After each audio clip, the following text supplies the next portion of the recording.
People are still coming in.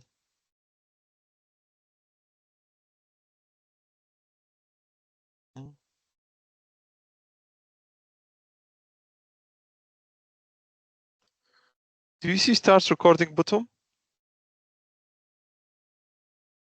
Yes. Okay, great. So I believe right now we'll start our webinar. I would like to welcome our presenter for today, Mr. Osama Osman from Schlumberger company. He's a senior petrophysicist. And he will give, with Schlumberger, he will give extra information and detail about his experience when the webinar starts. Also, I would like to welcome all our attendees for today for this fourth webinar in our yearly series, which we focus this year on the artificial intelligence. Dr. Mohammed, do you like to say something? Yes, Mr. Mazen. Hello, everyone. It's my pleasure to welcome to today's session hosted by the SPWLA Iraq chapter. My name is Muhammad Jawad Zainul Abidin. I am the VP of Technology for the SPWLA Iraq chapter, and I hold a PhD in petroleum engineering. I currently serve as a senior faculty member in the Department of Petroleum Engineering at the College of Engineering, University of Kirkuk. Today is Saturday, May 24, 2025, the fourth webinar in our ongoing series. The session is entitled Machine Learning Applications for Petrophysicists and will be presented by our distinguished speaker, Mr. Osama Osman, Senior Petrophysicist at SLB. Welcome again, Mr. Osama. Dear attendees, kindly close your cam and mic during the webinar. The session will be recorded. If you have any questions, please feel free to type them in the chat box. The lecturer will answer them during the question and answer segment at the end of the webinar. Additionally, please note that during the presentation, we will share a link in the chat box to join the SPWLA Iraq chapter on LinkedIn. Thank you, Mr. Mazen. The floor is yours. Thanks, Dr. Mohammed. I share the screen. You can see my screen sharing? Yes. Yes, we can see. That's good. Okay, that's great. So thank you, Doctor, for this introduction. This year will like as SPWLA Iraq event will be mostly focused on artificial intelligence. This is our fourth webinar with Mr. Osama Osman. The subject will be about like machine learning application for petrophysicists. What we expect is to hold the goal, okay, to hold like 10 webinars this year. It wasn't easy, okay, because apparently this subject is not really well established for an petrophysicist domain as like let's say as daily task, okay, for petrophysicists. So we try to find not only theoretical like aspect of the application of the machine learning, no, but also like some kind of a real application, okay, like in the for the AI in the petrophysicist domain. Okay, so our expectation to hold extra more 5 to 6 webinar with Baker Hughes, Open Petro AI, Microsoft, Spin Tech, Distributes, and MathWork, the company that own MATLAB. As usual, every year for all the attendees that will attend the 6 of our and more of our webinars will be taken a special super learner certificate, and we'll really appreciate it if you like to join our Iraq chapter officially through SPWLA.org. Thank you all. A question and answer to be kept at the end of lecture. And as Dr. Mohammed mentioned, we prefer to keep your mic and closed. Okay. Thank you all. And the floor is yours, Mr. Osama. Thank you, Dr. Mohammed. Thank you, Mr. Mazen. So I will start sharing my screen.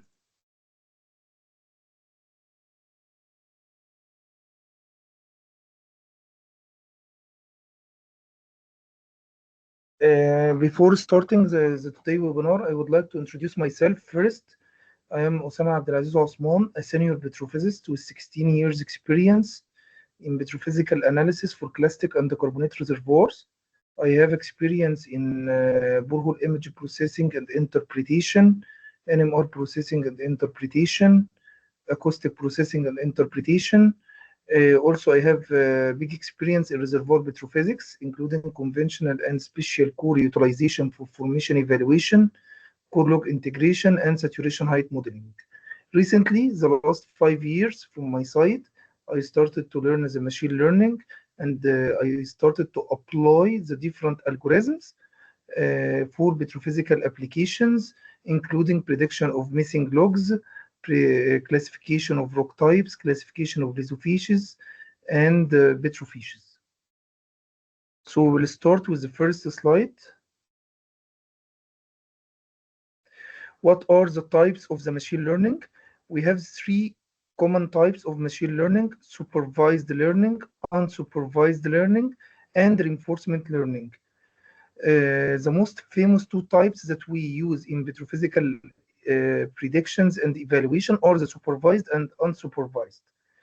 Supervised means that we need the actual data to have it in our algorithm to train from the actual data and apply the algorithm in the other wells without this data. Let's say, for example, you have a challenge in your area that you have only one or two cored wells. So you constructed the rock types as a discrete points in these cored wells, but you want to predict the rock types in these two wells as a continuous curve and to be also present in the uncored wells. So you need to predict rock types. A lot of petrophysicists will go directly to the commercial softwares because they know some algorithms in IP or TechLog. They go directly to self-organizing maps. They go directly to K-mean cluster. They go directly to MLP. But they don't understand the idea or the theory behind these algorithms. Do we need to do some optimization in these algorithms to obtain the best results? So if you have a challenge like that, you need to do something called supervised machine learning classification, which means that you need to predict a classes from actual classes that you have. So you constructed your rock type in the cored wells. Then let's say you are going to rely on different logs. For example, you have density and the neutron. One of the rock types, rock type 1, have a pattern of the density and the neutron in the cross plot like this, and it have another rock type have another pattern like points like this. So how we can discriminate these points from each other? We can't do it manually. You need an algorithm. So the algorithm will rely on something called the decision boundary. So different algorithms have different idea for the decision boundary. They will draw a line to discriminate this rock type from this rock type based on the density neutron logs. If you want to utilize more than 2 logs, you can do it. The algorithm can handle up until a lot of logs like 20 or 30, no problem. So if you want to predict the rock types, it's considered to be a supervised machine learning classification. It means that the algorithm need an actual rock type with different classes like 1, 2, 3, 4, 5, and you will enter this data in something called the training data to make the algorithm train from this data and draw the decision boundary to discriminate these different rock types. The same will be applied for lithology, the same will be applied for microfiches, and the same will be applied for lithophyses. As a petrophysicist, from my side, yes, lithophyses and the microfiches is essential to be predicted. Lithophyses will contribute to the permeability prediction in the clastics reservoirs, and the microfiches will play a crucial role in the prediction of the permeability in carbonate reservoirs. So you can enhance your permeability prediction in carbonates when you utilize the microfiches predicted logs. Can you mute yourself, please? Yes, I've been muted. Okay, thank you. So the other type is called regression machine learning. It's also a supervised. As I mentioned, it needs an actual data to learn from it. Let's say and it's always challenging for a lot of petrophysicists and geophysicists together. We have compressional slowness in 2 or 3 wells, or we have shear slowness in 2 or 3 wells, and we have 30 wells in our field. So instead of doing some mathematical equation, you can do the machine learning regression. You can utilize neural network gradient boosting, extreme gradient boosting, to predict the compressional slowness as a continuous curve in the wells that don't have compressional slowness or shear slowness. So you will utilize the 2 compressional slowness that you have in the machine learning model because it's supervised. You will do the regression, and based on the machine learning regression, you can predict the compressional slowness in the other wells. But you need to do something. We will discuss it later in the upcoming slides, called blind well validation. You need to utilize one well, you don't use it in your algorithm, and you just predict the compressional and shear slowness in this well and compare the predicted with actual. If your R square is higher than 0.8, it means the algorithm is working. For unsupervised learning, unsupervised means that you don't need a training data. You will just do something called clustering. Unsupervised work only for discrete logs, not continuous log. Discrete log means that it's a log with code like 1, 2, 3, 4, 5, like lithophysis, like rock typing, like lithology and microphysis.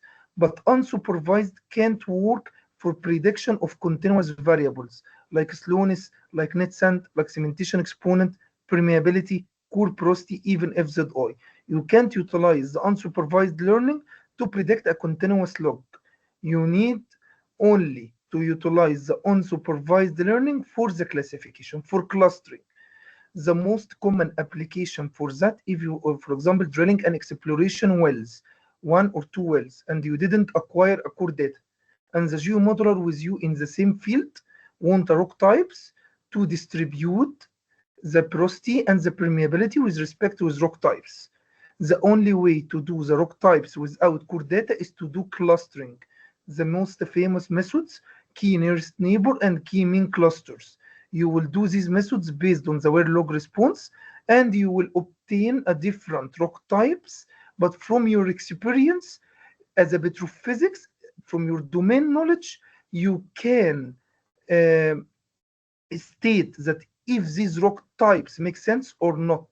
So the clustering, for example, you have a density neutron cross plot. Instead of drawing a decision boundary, we draw a circle about our cluster, and we draw another circle for the other clusters. So the clustering will start to see and detect the different well log response, and you will just inform the algorithm, I need 5 rock types, or I need 4 rock types, or I need 3 rock types. So you will do that, and you will have your rock types. And after that, when you will acquire core data, you can compare the actual rock types with the result from clustering. The other type is called dimensionality reduction. We use it a lot, especially when we have a lot of input logs for our algorithms. Let's say we need, for example, to predict the free fluid from the NMR logs, and we acquired, let's say we have a spectral gamma ray in our data, we have compressional slowness, we have a shear slowness, we have gamma ray, we have a lithology from the ELAN. So you have a lot of inputs, like 15 or 18 input logs.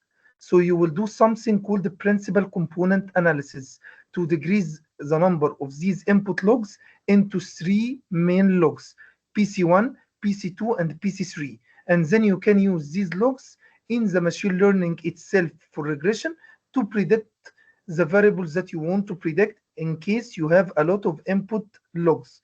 But if you don't have a lot of input logs, it's not necessary to do the principal component analysis. The last type for the machine learning is called Monte Carlo. Monte Carlo is a sensitivity study for petrophysical computation, like porosity from density, let's say saturation with different parameters. It will provide you the tornado plot for the sensitivity study for each parameter, and you will see which parameter has the greatest impact, for example, in the porosity computation or saturation or net bay and net reservoir. I found that from last 10 years, a lot of published papers everywhere in different countries related to the machine learning application for petrophysics. So the most common applications that I found in the published paper, shear and compressional velocity slowness and velocity prediction, TOC for unconventional analysis, and it's challenging these days. We have a lot of unconventional reservoirs. Sometimes we use Passey equation or Schmocker to predict TOC. What about taking in consideration the machine learning for TOC prediction? I tried several times and provided me a good results with Passey equation. And you can even predict the vitronite reflectance to be used in your unconventional reservoir analysis, rock typing, lithophysis and depositional physis, net sand prediction, especially in shale sand or seam-bedded reservoir, microphysis for carbonate studies and carbonate permeability prediction. Permeability prediction as alone in any static and dynamic modeling, the permeability is essential input. So you need to predict your permeability in the data that you have. Water saturation and irreducible water saturation. Initial water saturation for saturation height modeling. We try several equations for saturation height modeling like J function, Brooks and Corey, lambda equation, Tomir.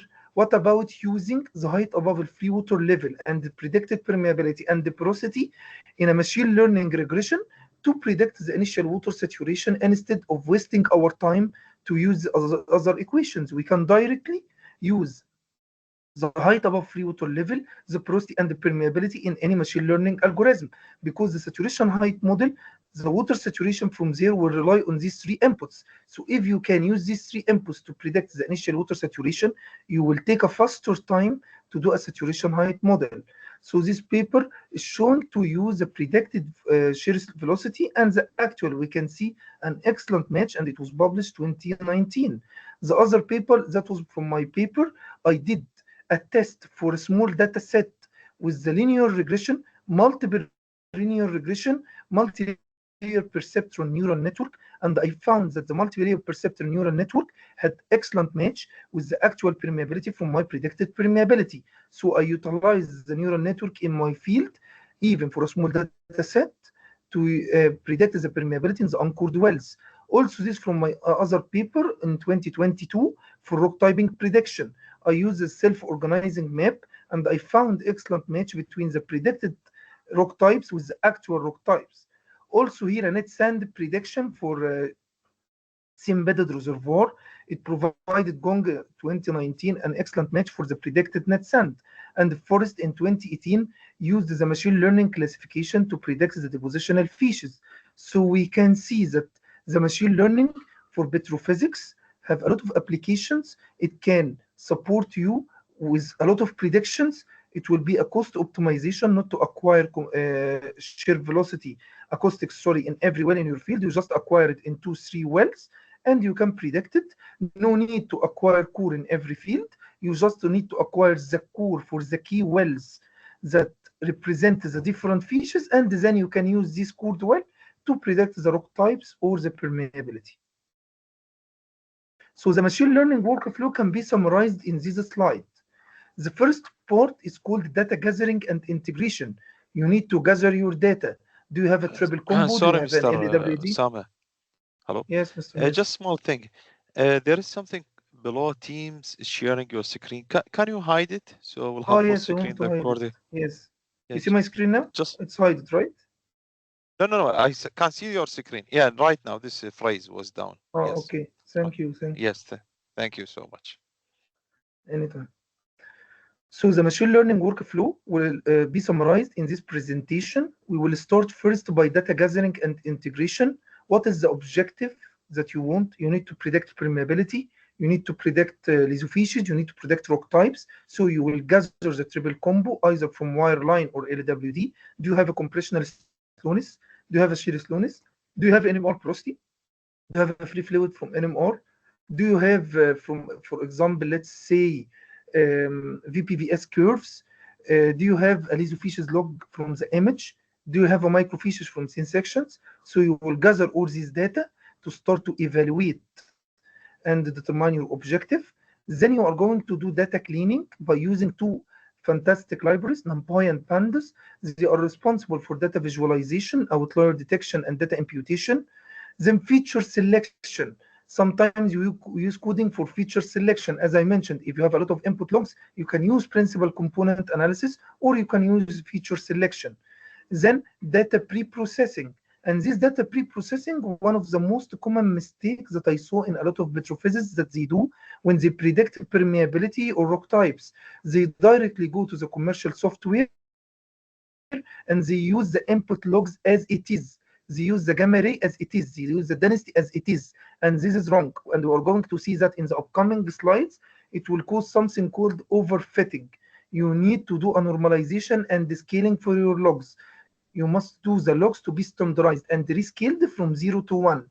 Never in any machine learning algorithm use the input log as it is, like gamma ray from 0 to 150, density from 1.95 to 2.95. This is wrong. You need to standardize all the input logs to be scaled from 0 to 1. Then you need to do data splitting. You need to split your data into 70% training, 30% testing. Then model development. You are going to use several machine learning, or there is a code called the pipeline. This code will state for you which machine learning algorithm you can use directly on your field. Then model evaluation. If you are dealing with the regression data, you are going to use R-square matrix. If you are dealing with classification data, you are going to use a confusion matrix. Then hyperparameter optimization and tuning. You are going to adjust the parameters of the machine learning algorithm to obtain a better result. And this hyperparameter tuning is not present in the commercial software. It needs to be done in the Python by using Python build functions that you are going to create. And I'm going to show to you some functions we created for MLP and decision tree and how to adjust your parameter to obtain a better result. Then using the train model to predict the output, and then model evaluation after predicting the output. So data pre-processing is essential for any machine learning. You will have, your model will have a lot of errors if you didn't do data pre-processing. It's worth to mention that the scikit-learn library is responsible for data pre-processing and the machine learning model in Python. You need to call this library in your Python code to be able to do the normalization and the machine learning.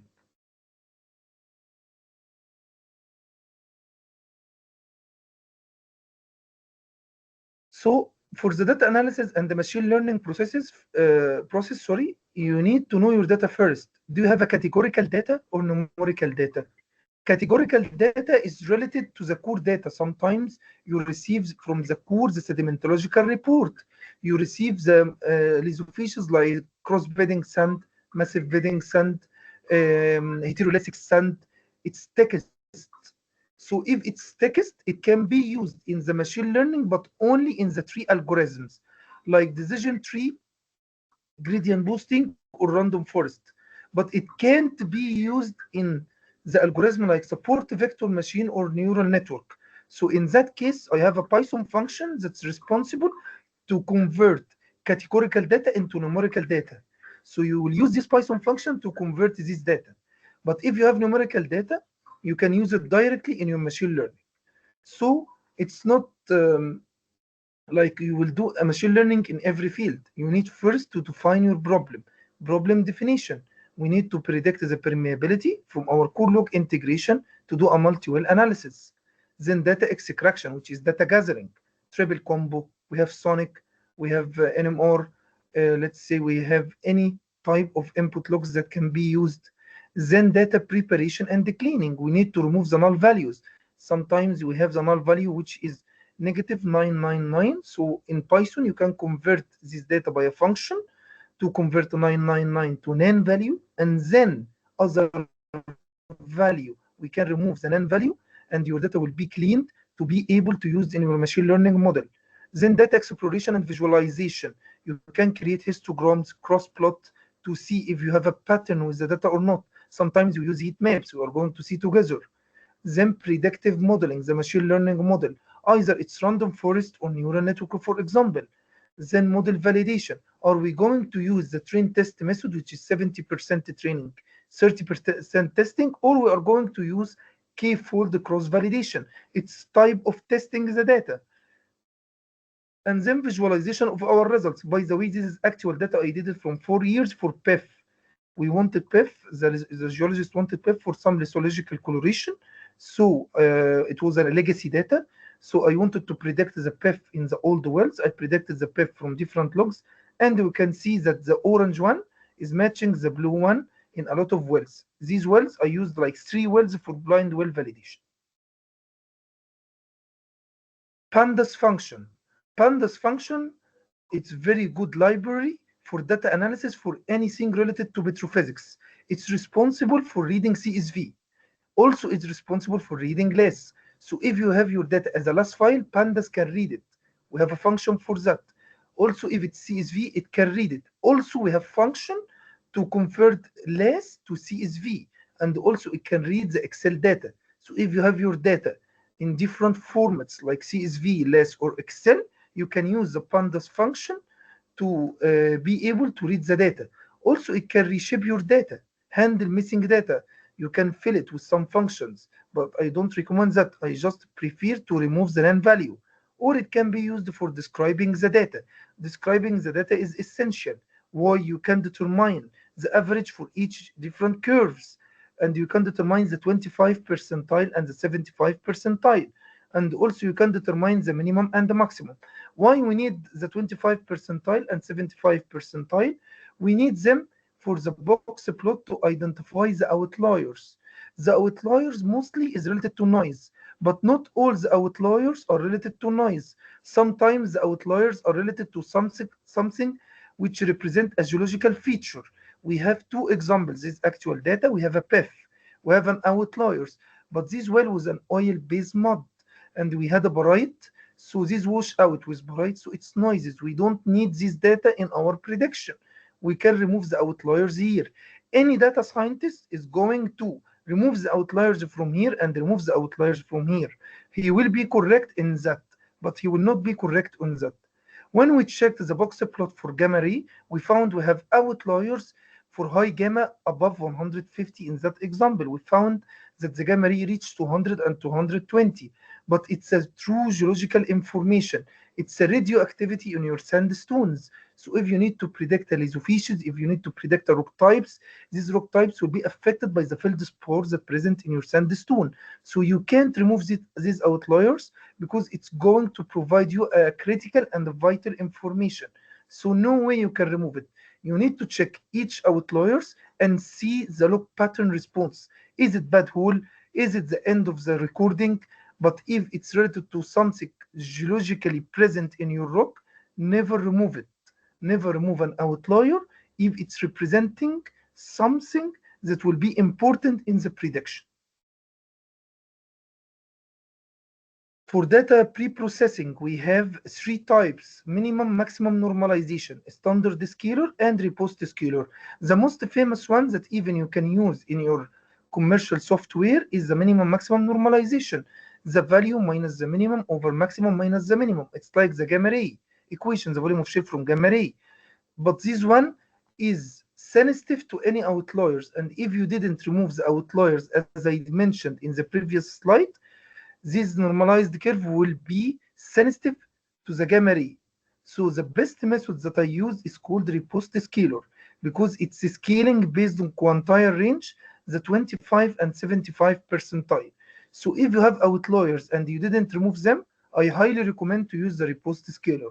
And when you are going to see my notebook, you will find that I always use riposte scalar instead of a standard scalar and the minimum maximum normalization. For model evaluation, we use 2 types to evaluate our model.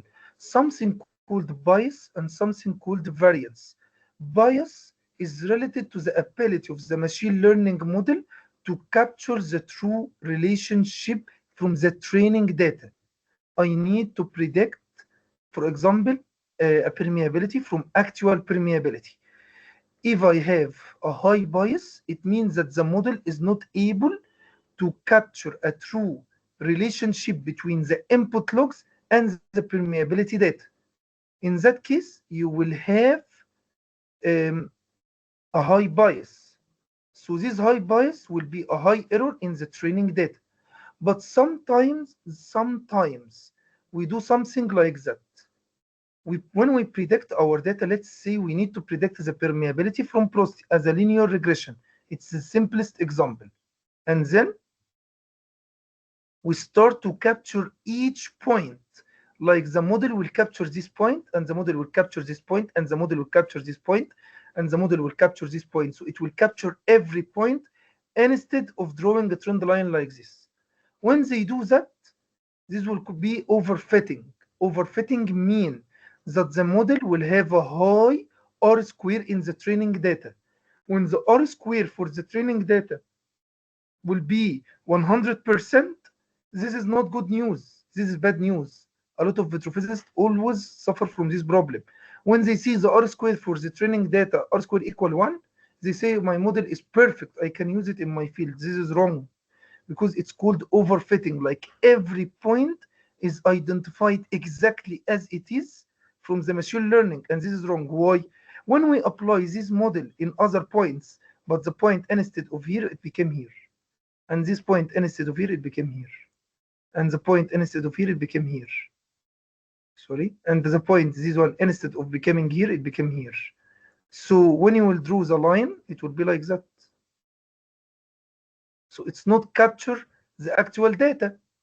So what you need to do, you need to decrease your R square to make it like 0.9 by hyperparameter optimization, and to apply in the testing data. I always see that the R square, when it's 1 or 100% in the training, the testing would be 60%. But when I adjust the model and do the hyperparameter optimization, I decrease the R square for the training data, the testing will increase and it will reach 0.7, 0.75, 0.8. In that case, when I reach the testing data with R square 0.75 or 0.8, it means my model is good. So this problem is called overfitting. Overfitting means that the model captures every point.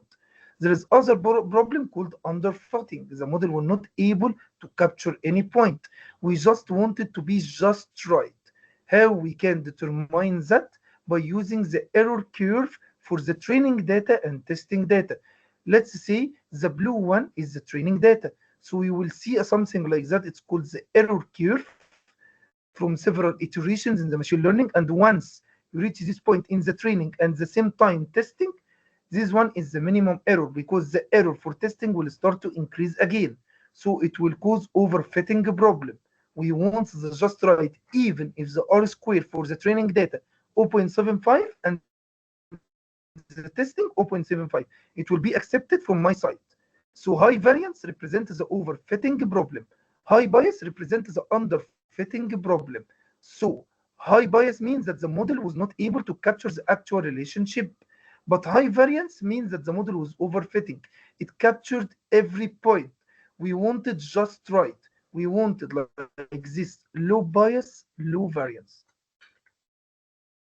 This presentation is showing to you the actual example that I already drew. We don't want this data. It's overfitting model, and this line, when we draw it for the testing data, it will not capture the true relationship.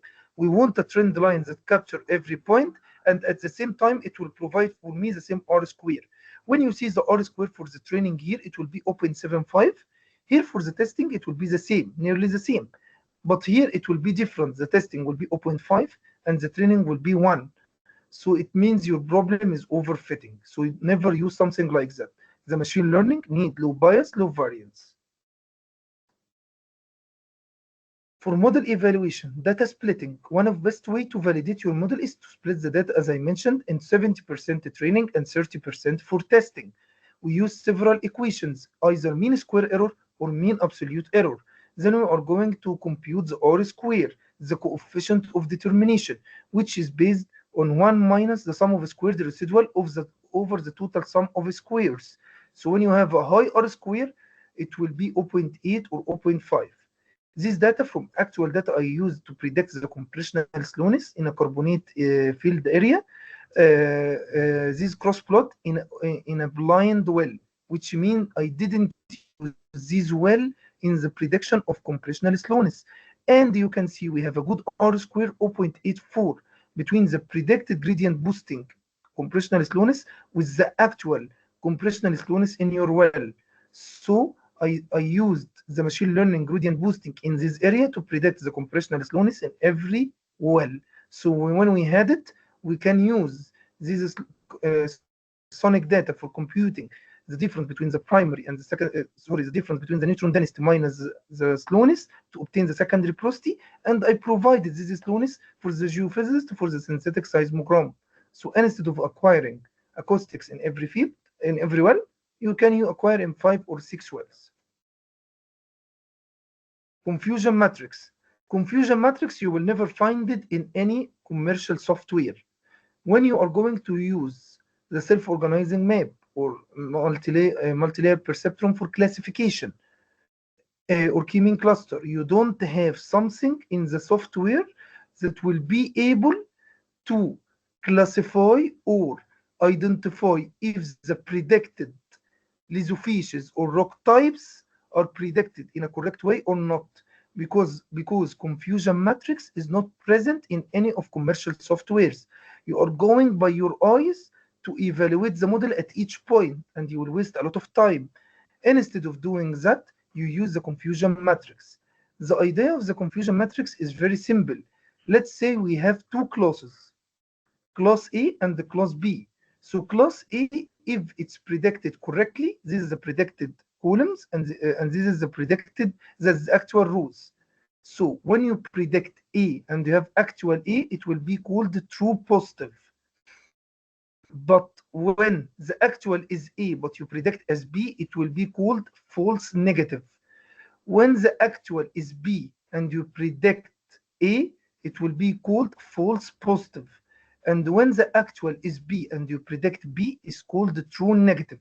So this one and this one are the best predicted data, but this one and this one are wrong.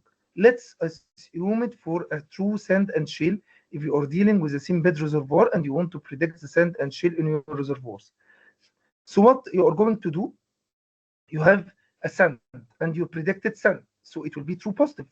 But you have a shale and you predict it as a sand, it will be called false positive. You have a sand, but you predicted as shale, it will be called false negative. But you have a shale and you predicted shale, it will be called the true negative. So these one are the correct one, true positive, true negative, but the wrong one, false negative, false positive. So we use 4 different equations to identify my model of prediction in the classification algorithm. We use something called accuracy score. It is the sum of the true positive plus true negative over the total value. Let's say we predicted true positive like 200 points correctly and the true negative 200 points. And the actual data is 1000. So it will be 400 over 1000.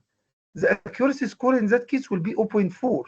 So it means your accuracy score is bad. You need to enhance your model. You need to increase this from 0.4 to at least the cutoff 0.7. So you need to do hyperparameter optimization in your model. But if you have the data is 800 over 1000, it will be 0.8. So the model was predicted correctly for the blind well especially, and you can apply this machine learning for predicting the lithophyses, the rock types, the microphyses. We use something else called the precession. It is the total positive over total positive plus false positive. Or recall, total positive over total positive plus false negative, or F1 score. F1 score, we will see something called the precession and recall. We can combine them together in one equation to obtain the F1 score. So I have a code, I can share it with you, how to use the confusion matrix with accuracy, precision, recall, and F1 score. The last type is blind set. Blind set validation, you will just apply the rock type predicted in a blind well. But I always do that. And when I do that, I use also the confusion matrix and the R square in the blind well. And we are going to see in my codes from a neural network and the decision tree.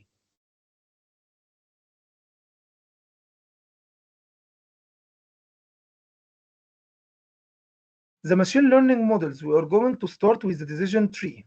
The decision tree is a graphical representation of all possible solutions to your tree based on certain conditions. It's considered to be a tree algorithm, and it's called a supervised machine learning algorithm.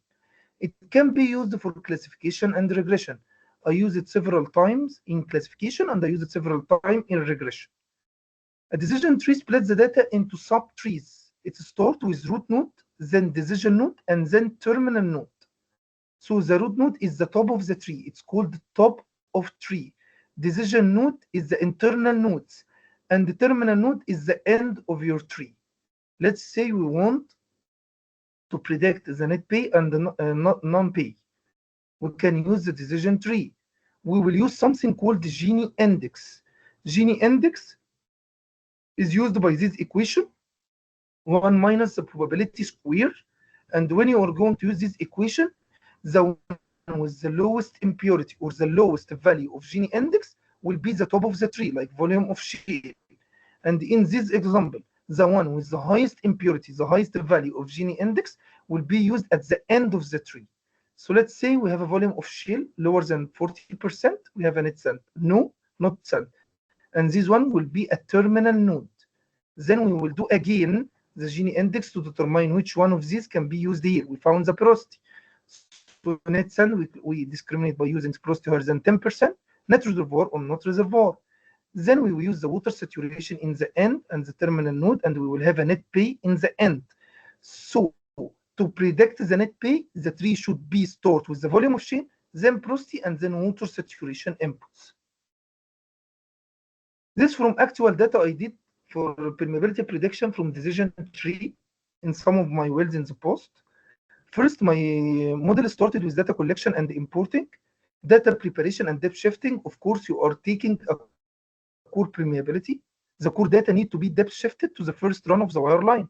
So we took the gamma ray from core and we did the depth shifting, and then we applied the depth shifting in our data. So we have a core permeability, we have a neutron, we have a gamma ray, we have a PEF, we have a deep resistivity shallow, and density. Then we constructed something called heat map. It's called the Pearson coloration coefficient map. It can be constructed in Python or Excel, but it can't be constructed in any of commercial softwares. So it's an additional tool you can do by data analysis. This heat map plot in the y-axis your input logs, with the x-axis the same input logs. The high value, the red color, for example, means that we have the highest coloration coefficient. And the darker color means the lowest coloration coefficient. So we are going to search for the core permeability here and see which logs with the highest coloration coefficient with the core permeability. We found that the PEF and the density and the neutron have a good coloration coefficient. But before using the 3 input logs for predicting the permeability, we need to see the coloration coefficient of the logs with themselves, like the neutron with density. Do we have a high coloration coefficient or not? Like PEF with density, do we have a good coloration coefficient or not? If you have 2 input logs, these 2 input logs have a high coloration coefficient with each other, you need to remove one of these logs because it will make the model go to their side and ignore the other inputs. So in that scenario, you need to remove one of these logs. In this data, I found the neutron is matching with density, but I found the coloration coefficient of the density with core permeability was higher. So I removed my neutron from the model. After I did that, I did data splitting, then data normalization or rescaling. Then I used the decision tree based on the PEF and the density to predict my permeability. Then I computed the R square or the mean square error. Then I did something, a code called feature importance. What is feature importance? The feature importance will provide you the power of prediction or the sensitivity study for each input log in your machine learning model. You will see that the PEF has a higher impact compared with density on the permeability prediction. So I know that the PEF is more important than the density for my data in permeability prediction. Then I did some cross plots to identify the actual value of the top of the tree, the depth of the tree, and the minimum sample leaves, how many leaves in the end I should finalize with. And then I plot the training data and testing for this, and we're going to see in the notebook now, and choose the lowest one here and here to obtain these values in my model again. instead of using the default parameter in the model, I did hyperparameter optimization. I used the value of the depth of the tree and the minimum sample leaf in my decision tree model. After I did that in the blind well, I found that the permeability for this low data set is nearly matching in the low value, except this point is showing to me a big outlier compared with this one, and they are predicted good here. From my experience, I can say that this data can be accepted, but it's not good model. Before going to random forest, I prefer to go to my notebook. So let me end the show. Let me open my decision tree in the Jupyter notebook. Do you see my screen now? Yes. I can share with you after this webinar, this notebook, Yes, you clear. can use it. I can share with you this notebook. After this webinar, you can use it like a reference. You just apply your data as the same I did here, and you can use it for the prediction for any data.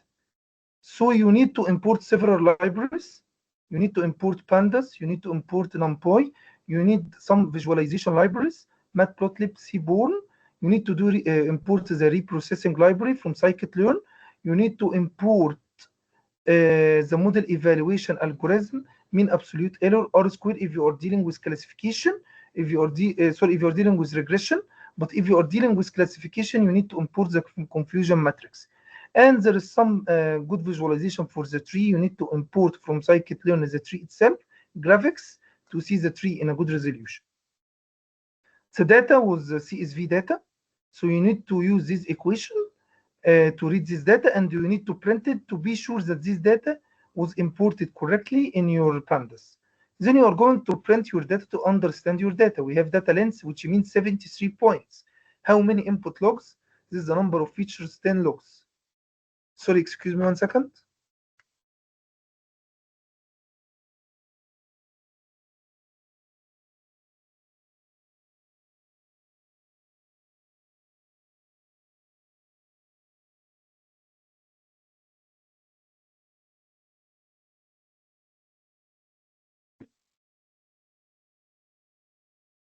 Sorry.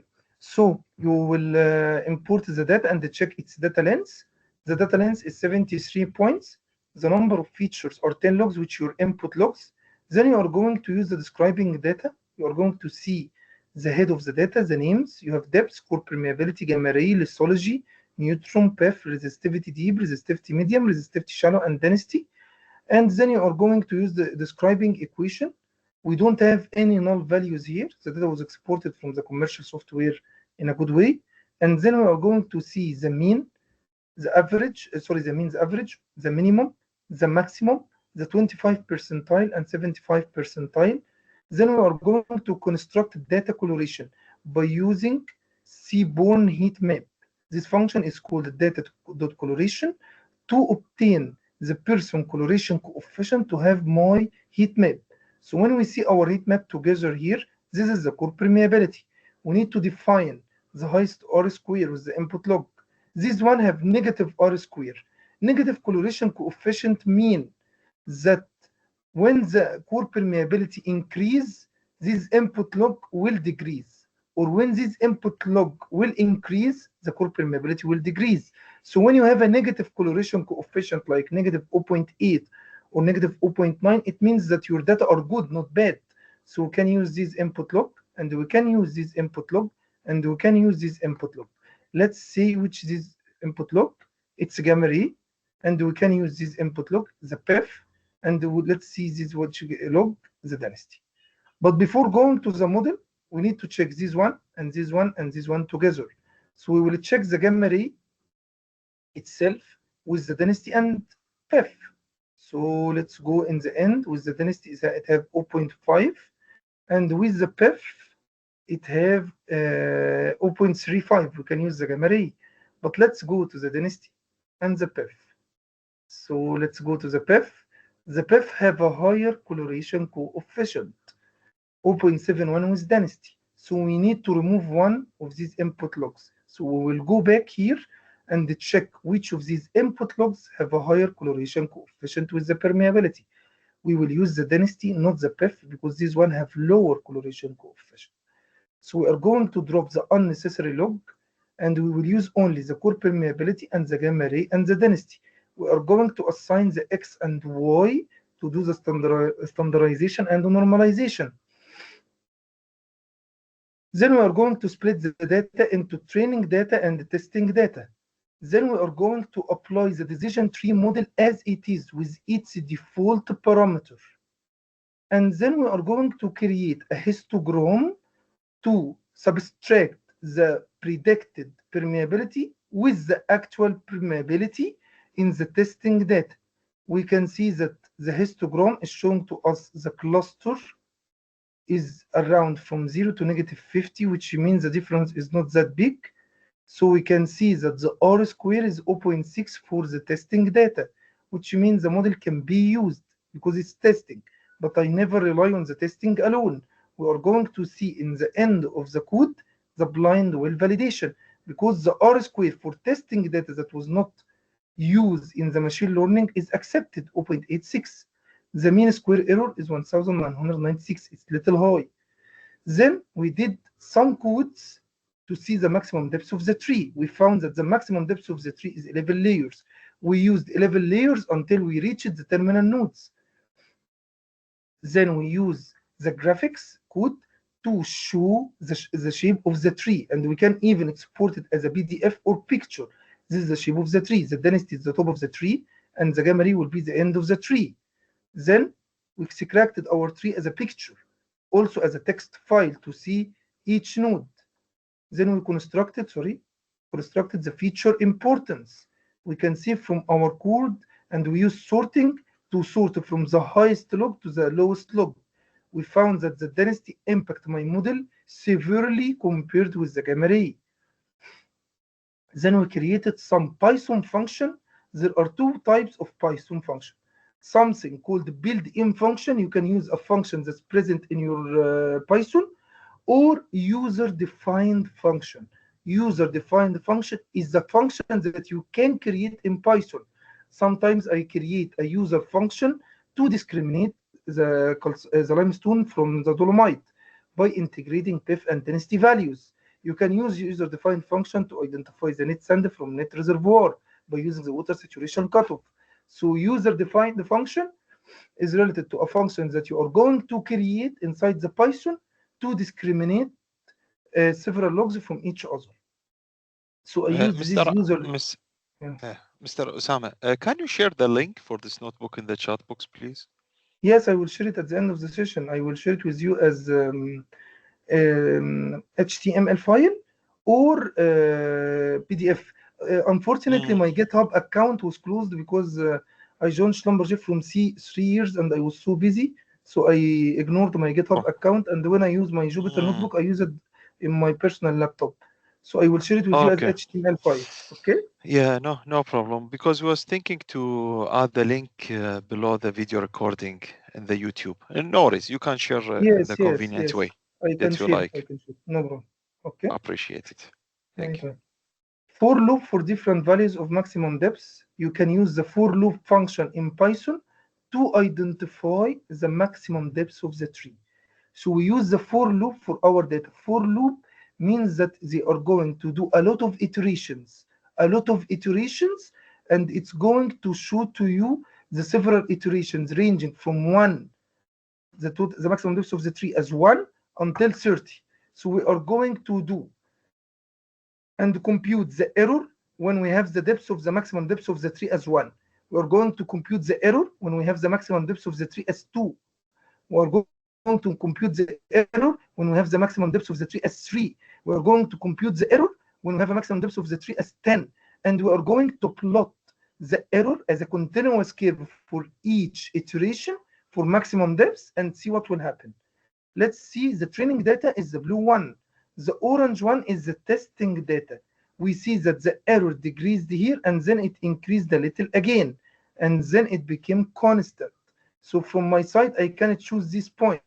So the maximum depth of the tree should be 2, not 11 as the default. Why? Because for testing data, we can see the lowest error is here, not here. When I choose the 11, it was here. So which error is lower? The error with the maximum depth 2, not 11. So I adjusted my model to use maximum depth of the tree 2 instead of 11 based on this plot. Also, I can identify the maximum leaf nodes. Leaf node is the end of the tree. How many nodes I should use in the end of the tree? I used range from 2 to 100. He will do the same at each value of leaf nodes or maximum leaf nodes. We are going to see the error. So when we check again, we will see we can use the total number of the leaf nodes should be here 9 or 8. The tree should not have a lot of leaf nodes. It should have like 9 or 8. Instead, I used 18 here. Instead, because I used the lowest error, this point, sorry, not this one. This one is the lowest one. It was 18. So I use the maximum leaf node will be 18. So at this point, I use it in my model instead of leaving as a default. So we have two logs. I tried maximum features, but it didn't change, so I ignored. I used the maximum leaf nodes, and I used the maximum depth of the tree. And then again, I used another function for identifying the minimum sample leaf.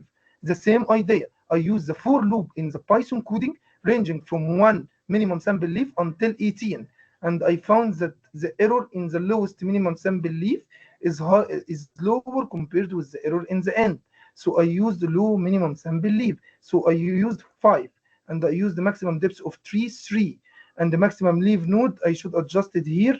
Instead of none, I will adjust it. It will be 18, but it will not provide any difference. I remember in this data.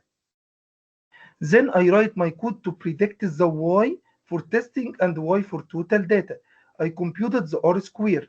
After hyperparameter optimization for testing data, the R square increased from 0.88 or 0.82 until 0.92.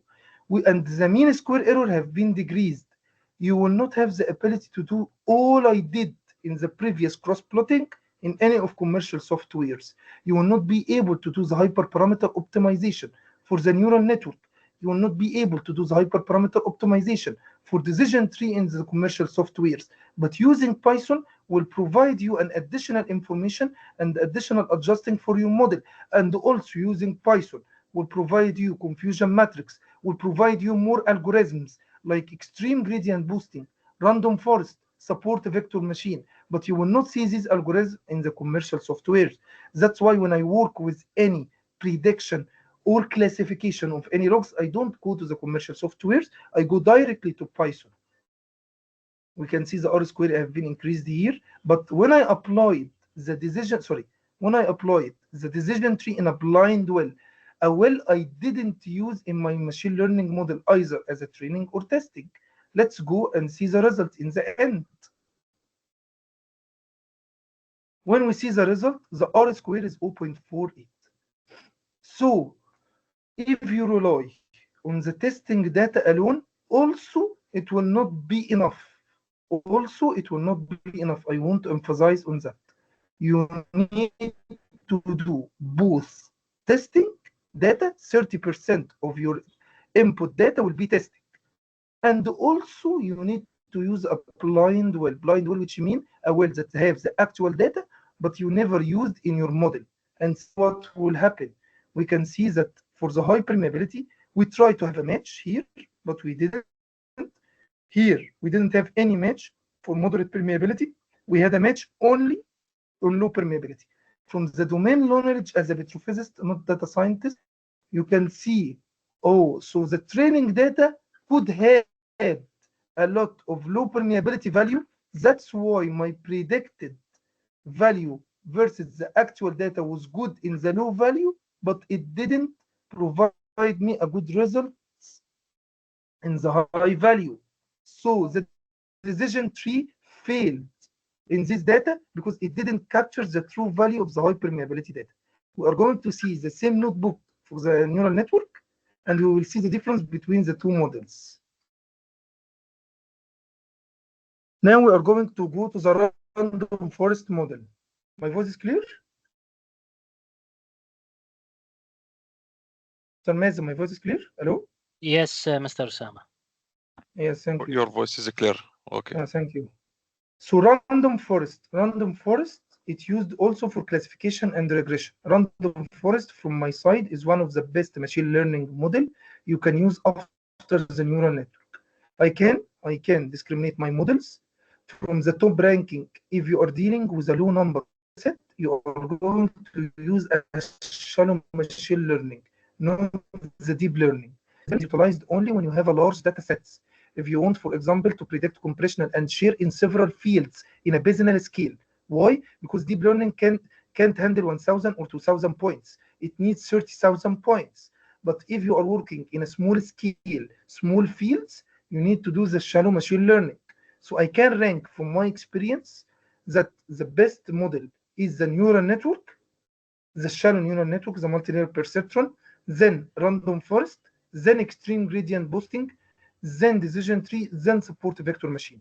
So random forest is the second best model that you can have for classification and regression. And it's worth to mention, it's not present in the 3 commercial software of the Petrophysics.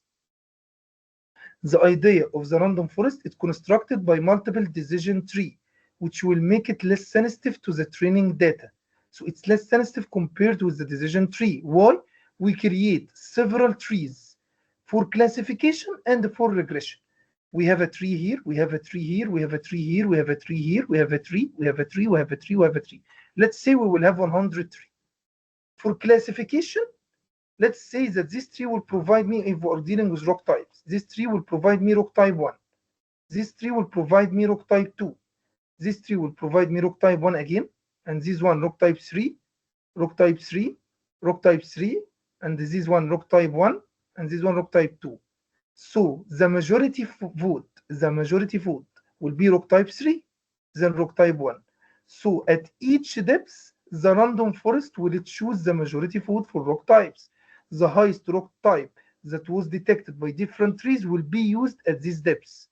For classification, for regression, we are going to take the average value.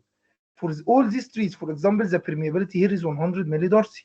Here it's 200. Let's say 150, 100, 102, 103, 105, 190. So the average, for example, will be 150. So we are going to take the average of all these trees to be used in the permeability. Another data I did also, but rock typing from random forest. So also the same workflow, the same sequential workflow, data collection, data preparation, rock typing construction. We will have the data, the rock type from the core as numerical data. I can use it even as categorical data like text, rock type 1, rock type 2, because I am using a tree algorithm. It can handle the categorical data. But if I'm going to use this data as a categorical in the neural network, it will not be accepted. You need to convert it to numerical. Then the heat map again, then data splitting normalization, the random forest model, and this is the results of the confusion matrix. And instead of 2 clauses, it's 4 clauses. The best clauses will be shown in this direction, as we mentioned. This one will determine to me the accuracy score because it compares the predicted 0 with the actual 0, the predicted 1 with the actual 1, the predicted 2 with actual 2, the predicted 3 with actual 3. By the way, in the Python, if you are dealing with any prediction of clauses, we start with 0, not 1. You're going to see it if even you try k-mean clustering. Then feature importance, we found that the density, gamma ray, and the neutron, the density has the highest impact in the model, the neutron has the lowest impact. Again, the hyperparameter optimization and plotting the results of your input logs and the output, the actual output versus the predicted output in Python. By using matplotlib, we can see that there is a missing image here, and we can see there is a missing image here and missing image here. I remember the accuracy score in that one was 0.75 to 0.8. So it was accepted also.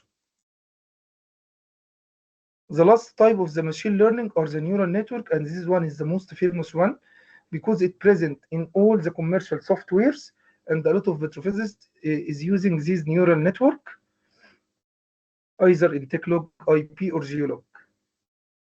So the neural network is composed of different structures. First, the input layers. The input layers, this one, or the input nodes. We can say it input layers or input nodes. Then a connecting nodes. These connecting nodes or connecting weights or nodes. Then we have a hidden layer.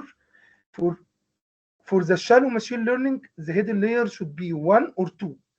If the hidden layer exceeds 2, you are going to go to the deep learning, not shallow machine learning. Shallow neural network. So if you are going to use the deep learning, you are going to use several hidden layers. That's why the deep learning require a lot of data set, not small data set. Again, we have a connecting weights that connect these nodes with the output, either as a classification, several nodes, or one output layer. So the structure contains input logs or nodes, gamma ray porosity, for example, hidden layers, which consist of nodes, connection between nodes and inputs, which are the weights, and the output layers. The two algorithms inside the neural network, we have two algorithms. One of them is called the feed forward or forward propagation, and the other one is called backward propagation algorithm. There are some parameters inside the neural network. Something is called the activation function. The activation can be sigmoid, ReLU, different activation function. The activation function also is called the sum of product. The activation function is responsible to do a calculation for this node and calculation for this node, calculation for this node, and the calculation for these nodes. You can decide how many hidden layers, shallow neural network, either 1 or 2. So as I mentioned, input logs, input weights, sum of product, prediction output, prediction error. This is the forward propagation. Then the backward propagation. After you obtain the prediction error, you will go to the prediction output, you will go to the sum of the product, and you will go to the input weight. So how we can summarize that? These nodes, let's say we want to compute this node. We have a gamma ray value, but the gamma ray should be standardized, as I mentioned, from 0 to 1. We have compressional slowness, we have neutron, we have density. We use the 4 input logs, for example, to compute this node. How? The gamma ray will be multiplied by a random value of weight here. The slowness will be multiplied by a random of weight value here. The neutron will be multiplied by a random weight value here, and the density will be multiplied by a random weight value here. So the node here will be solved by using an activation function, either as a sigmoid or ReLU, from the summation of the gamma ray multiplies the weight plus the slowness multiplies the weight, the neutron multiplies the weight, the density multiplies the weight. So we will have our output here. We will have an output value here, output value here, and output value here. Then we are going to use these 4 hidden layers and again multiply them with a new weight, a random weight value, a random weight value, a random weight value, a random weight value, to obtain either several outputs and let's say one output. When we will have one output, the first iteration for permeability prediction, for example, you use the random weights. The actual permeability was 300 millidarcy. The first iteration provided a permeability 100,000 millidarcy, which means when you compute the mean square error will be the predicted minus the actual squared. The error will be very high. So we need to do a backward propagation algorithm to adjust these weights until we reach 200. So we will do a lot of iterations, 100 iterations, 200 iterations, 300 iterations, until we reach the actual output value to be the same like the predicted output. The only way to do that is to adjust these weights. How we can adjust this weight? By something called the partial derivative. We will start to do a partial derivative for the predicted output over sum of product, and the predicted output over sum of product in the next iteration, the sum of the product derivative error over the input weight. So we are going to use something called the partial derivative between the prediction output over sum of product and sum of product with the input weight. With a lot of iterations, you will reach the optimum value in the training and testing if you did rescaling data. So let's go back to the notebook to see the neural network for the same data set that we saw for decision tree. I have a lot of notebooks in the future. If anyone wanted, he can send me messages in LinkedIn and I can share it with him. Also, I'm going to get back to my GitHub account and I will post a lot of codes to be shared with everyone. So let's go back to the machine learning, MLP. Yes. You can share your LinkedIn in the chat box if you like. Okay, yes, I can. We don't mind. Okay.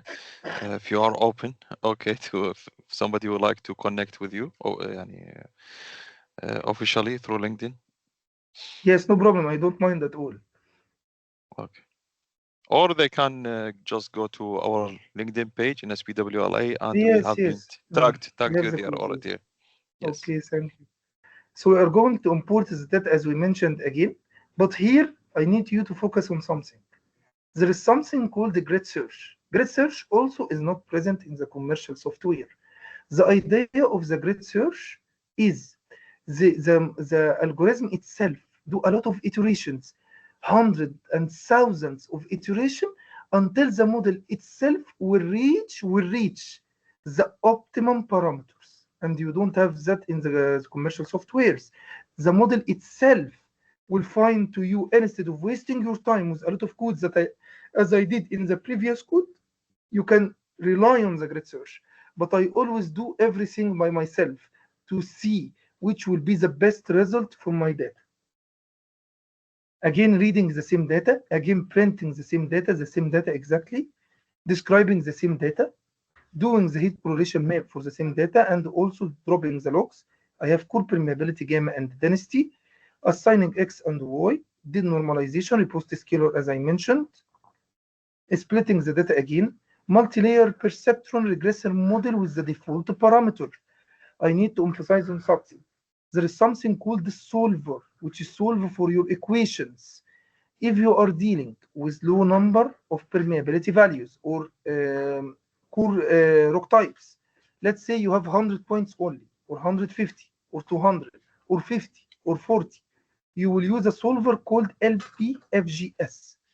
But when you are dealing with a large data set like 100 points, sorry, not 100, 800 points, or 1000 points, or 1500 points, in that scenario, you will use other solver called Adam Optimizer instead of this one.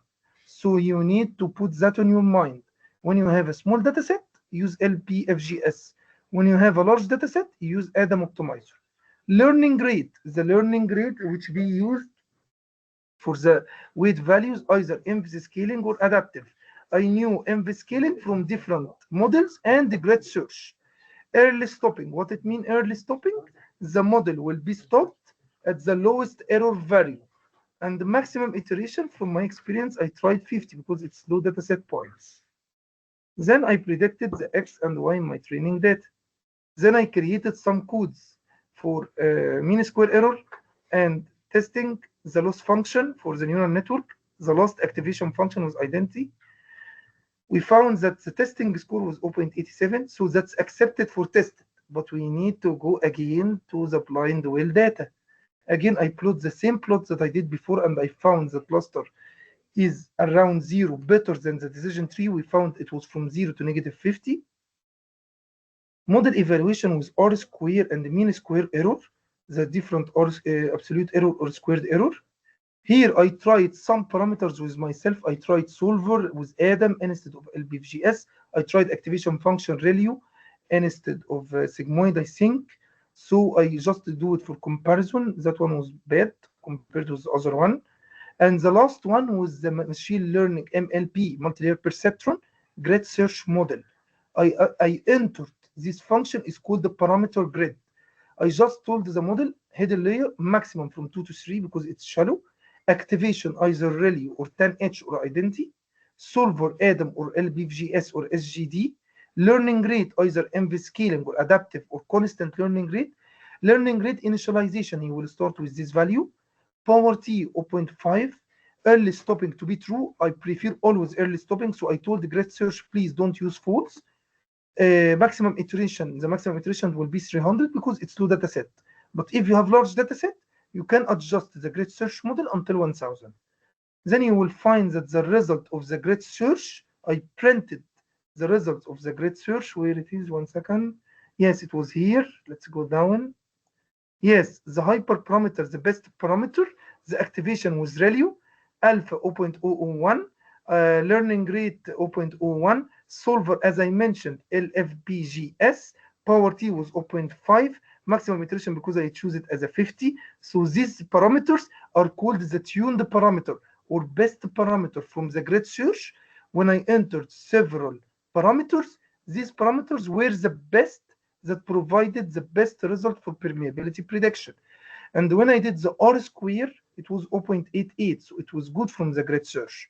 When I applied my machine learning on the blind well for the grid search data, let's go to the end for the same data set. We can go to the end, we can go to the end. We can see that the predicted permeability in high permeability are matching, in the moderate permeability are matching. Only this point have some outliers, but in low and the moderate and the high permeability were captured from the neural network compared with the decision tree as we saw for the same data set. So we can see that the R square here for blind well 0.48, but we can see that the R square for the blind well for the neural network was 0.72.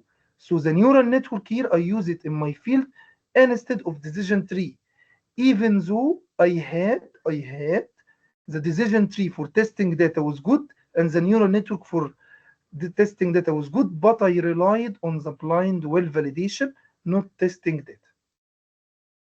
So I think I finished my presentation and my notebooks. Now it's your turn, Mr. Mazen and Dr. Muhammad. I will stop sharing. Okay, you finish the full lecture? Yes, I finished. Yes, I finished the full okay, lecture. because because that means I told myself let's finish it in 1 hour and a half. Okay. Thank you. Okay, Mr. Osama. Let me try to open my camera. Okay. Sometimes this jump. 1 second. Yes, start working. So, thank you, Mr. Osama, for this informative and fruitful lectures. And thanks for your volunteering efforts. I hope we can host you in upcoming events with a different subject. I'd like to thank Dr. Mohammed Jawad also and our attendees. Hope to see you in next monthly SPWLA webinar. Any last word, Dr. Mohammed? Okay, I think there is some questions in the chat box. Maybe Mr. Osama can answer them. I don't see it. 1 second. Okay, yes. Oh, yes. Sorry, I opened another chat box. Is MATLAB suitable software? I didn't use MATLAB. I only use Python for machine learning, either Spider or Jupyter, and I use PyTorch for deep learning.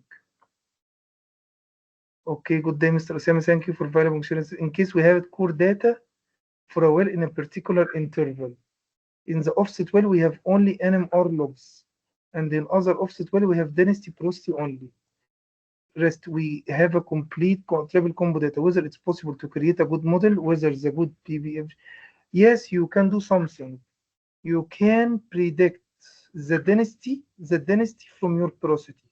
How? Let's say you have a density in one well, but you have the NMR in the other well, and you need the density log for your geomechanics. So you can predict the density log from the NMR, but you need a calibration. You need an actual well, but it can be done by a linear regression, not an issue. You can plot the density with NMR in a well with NMR and the density, and you can create a function even for each lithology. Then you can predict the density log from the NMR porosity log if you want the density for your geomechanics. I hope that I answered your question. Let me check the other questions. What is the difference between programmation and the machine learning? Machine learning, we use the algorithms for us to help us in reservoir studies, for prediction of missing logs, for automated petrophysical evaluation, even for identifying bad holes. So the machine learning is different algorithm that we can utilize to provide a faster outputs instead of using the old way for rock typing and permeability predictions. I think I answered all the questions. Any other questions? Yes, please. Yes, you can ask. What is the main duty? Please, can you introduce yourself first? My name is Introduce. Dr. Muali Salah. I am a lecturer Okay, in welcome. a lecturer in Kerbala University in Petroleum Department. Welcome, Dr. Maali. Welcome. Welcome. Please go ahead. Can you tell please what is the main duty can I make machine learning model? You're saying the objective. It's up to you in the end. If you are a reservoir engineer, it will help you in reservoir engineering studies. But from my side, because I'm a petrophysicist, the machine learning, I have been utilizing machine learning for 5 years now, and it provided me an excellent result as we saw in this case study for permeability prediction, for rock typing prediction, for missing logs prediction, because there are a lot of wells in several fields they are missing, especially in the legacy data. Even I worked in exploration projects in the past. I had missing logs of density and PEF. So I used gamma ray for prediction. I used gamma ray and the neutron for prediction of these logs. And when I predicted these logs, I was able to do, for example, multi-elan analysis or multi-well analysis, the normal deterministic. So for me as a petrophysicist, machine learning is very useful because it helped me in a lot of analysis. For example, prediction of missing logs, rock typing prediction in the uncored wells, permeability prediction in uncored wells to be used in the static and the dynamic model, rock typing prediction by clustering. I didn't mention a clustering notebook here, but I can share with you the K-mean cluster notebook. I did some K-mean clustering in some exploration well to help the geomodeler because we didn't have core data yet. It can help you to predict the microfiches. When you are dealing with carbonate reservoirs, the carbonate reservoirs is very hard in the permeability prediction with clastics. So you need to have the microfiches. If you have the microfiches from thin section in 2 wells, what about the remaining wells? So you can utilize the machine learning based on the well log response to predict the microfiches like grainstone, wackestone, mudstone, and do cross plot between the microfiches and the the permeability and the porosity cross plot for each microfiches, and then after you predict the microfiches, you will apply the equation of the poro pair for each microfiches to predict the permeability in carbonates. Even I did some machine learning classification for fractured carbonate in Egypt in the past. I used the random forest to identify the fractured carbonate from unfractured carbonate. It was very useful because to identify the fractures, you need borehole image or acoustics. But I utilized the borehole image and the acoustics for my training data, and then I identified the fractures. I used the triple combo data with low density value, a strong separation between the resistivity curves, high caliber reading, high uranium, and I used these input logs for my model, and it was successful. In the blind well, the machine learning derived me the fractured zone from non-fractured zone based on the machine learning without using the image and acoustics. So I did a cost optimization for my company. So machine learning now became an essential part for any formation evaluation and reservoir petrophysics studies. I hope I answered your question. Thank you. Thank you. Any other questions? I think If there is no more question. Yeah, no more. Yeah, I have some question from my side. So, so for this petrophysical application, is it something like it is, let's say, a delivery? Will create a delivery package per each well, or it is like dealt with a project, okay, to be delivered for the client, or it can be like a daily task for a petrophysicist for It will be a operate for delivery. or from operator side and from service company side. Yes, from surface company side, it will be, for example, sometimes if any client want to do a prediction for them, we will just send the predicted log. We will just, for example, send the R square, the cross plot for a blind well. We are going to mention to them that this is the blind well results. We do a normal cross plot even in any commercial softwares, not necessary in the Python, to make it easier for the client if they don't understand Python. So we will send them a cross plot between the predicted output and the actual output in the blind well. We should emphasize on the blind well because it will make a lot of sense when you didn't use this well in your model and its prediction exceeded R squared like 0.8. And also for rock types, you will provide a discrete log for rock types with codes 1, 2, 3, 4, 5, and you are going to plot in any of commercial software besides the actual one. They are going to see by the difference in the color that they are matching. This is if you are a service company delivering to the client. But for operators, its a story is different. You are the petrophysicist in the field development plan. So you are going to create these logs and you are going to provide to the geomodeler and explain to him the benefits of this log. For example, I worked in a field development plan study in Yemen and Libya. I provided to my geomodeler in the same team a discrete log for rock type. I told him you have a rock type log for each well. You can distribute these rock type as a discrete log in your static model. And I provided to him a perma plot for each rock type. So he's a modeler who is going to create inside the geomodeling, static model, sorry, a perma plot for each rock type, and he will distribute the permeability in the 3D. So that was part of my operator. Other part, when I did the fractured study, I provided to my manager and to the reservoir engineering team a discrete log with codes 0 and 1. Please take care and be careful. This interval is not fractured with color like blue. And the red one is red. The red one is code 1, indicating fractured zone. So for them, it was helpful to identify the perforated zone because we were dealing with a fractured carbonate reservoir. It was a modest one, so it didn't have a matrix porosity. We were relying only on fractures. So the machine learning here helped us, and instead of acquiring image in every well, we acquired in 4 and 5 wells, and the remaining wells, we did the machine learning classification. And we provided to the reservoir engineering team this discrete log to be able to identify the perforated zone from the non-perforated zones. Did I answer your question, Mr. Maza? Yeah, this is really great because like petrophysicists is still like I don't want to use the word conventional, but it's still using the same tools, okay, with the software. And this AI thing is entering really slowly in this domain. Okay, it's like you can say maybe 90% of 80% of petrophysicists still using geolog or techlog or emirod also for case toll or something like that.